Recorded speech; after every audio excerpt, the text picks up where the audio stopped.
ça n'est plus un mystère. Les machines vont bientôt faire tout le travail à notre place. La question, c'est de savoir ce que nous allons bien pouvoir faire.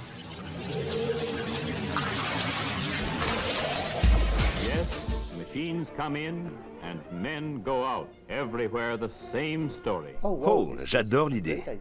Gagner de l'argent sans rien faire.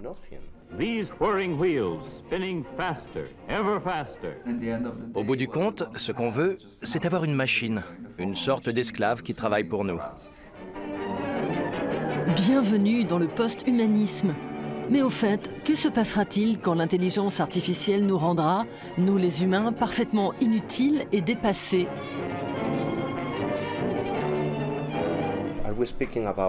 Est-ce qu'on parle d'un âge sombre de la technologie corrompant notre nature humaine ou d'une nouvelle ère d'espoir ?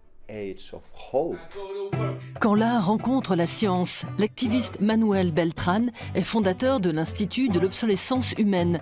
À La Haye, aux Pays-Bas, il imagine un monde du travail totalement dépourvu d'êtres humains. J'ai fondé l'Institut de l'obsolescence en 2015. Nous nous intéressons à la période transitoire qui verra l'automatisation de nombreuses formes de tâches manuelles et intellectuelles. Au cours de cette phase, la relation entre l'homme et la technologie va changer du tout au tout. Ceci n'est pas la mauvaise reconstitution d'une scène de Matrix, mais une expérience visant à tirer profit d'un corps humain devenu superflu. Nous avons embauché des travailleurs humains pour porter une combinaison qui récupère leur chaleur corporelle afin de produire de l'électricité. Avec cette électricité, on fait tourner un micro-ordinateur qui spécule sur de la crypto-monnaie. Et l'expérience est concluante. Les employés ont gagné un peu d'argent tout en faisant une bonne sieste. Des personnes qui cherchaient désespérément du travail ont envoyé leur CV. Tout simplement parce qu'elles ne pouvaient plus gagner leur vie, faute d'emploi.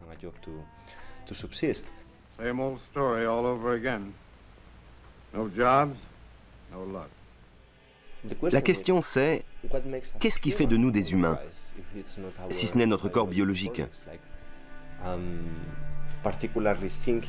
Si le travail manuel ou intellectuel n'est plus pertinent, tout ce qui nous reste, c'est notre corps.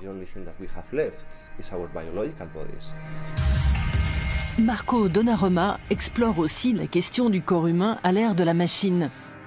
Lors de ses performances, il associe à son propre corps tout un lot de membres artificiels. Nous avons longtemps vu l'humain comme une sorte de cocon qui ne peut être ouvert, qui ne peut dépendre de rien d'autre. L'idée d'un humain roi du monde. Et puis il y a eu l'évolution technologique. Nous avons implanté des éléments dans notre corps. Je porte des appareils auditifs parce que je suis sourd.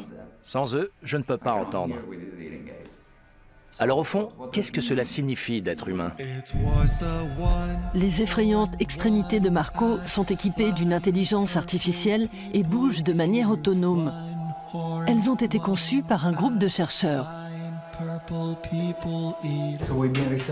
Nous avons travaillé dessus pendant plusieurs années. Et ça a donné cette sorte de membre étrange, à la fois humain et robotique.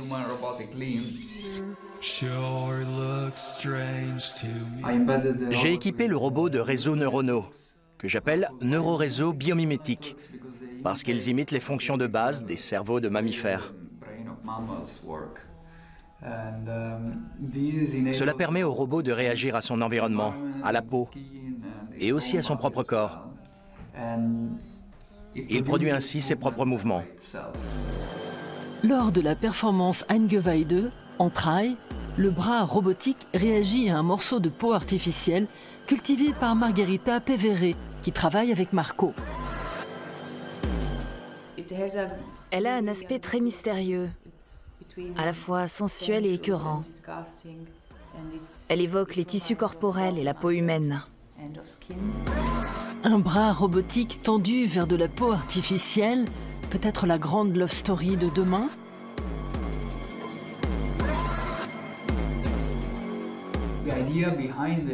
L'idée derrière tout ça, c'est de naviguer à la frontière entre l'homme et la machine. Nous essayons d'explorer les limites et de créer une sorte de corps, nouvelle formule. Quelque chose d'inédit. Quand on travaille dessus pendant 2 ou 3 ans, au bout d'un moment, on commence à les voir plus vivants qu'on ne l'aurait cru. Humains et machines unis par des liens, disons, étroits. Sur scène, le rêve est d'ores et déjà réalité, à moins que ce ne soit un cauchemar. C'est un changement progressif. On ne va pas se réveiller un beau matin en pleine réalité post-humaniste. Peut-être que lentement et subtilement, nous commençons à accepter d'autres formes d'évolution qui nous conduisent vers une société post-humaine. Je ne dirais pas qu'il est impossible d'envisager une coexistence pacifique avec les machines. Seulement, tant que nous ne sommes pas capables de cohabiter correctement avec d'autres humains, nous n'aurons aucune chance de le faire avec quoi que ce soit d'autre. Alors, soyez bons avec votre prochain et ça se passera bien mieux avec vos collègues les robots.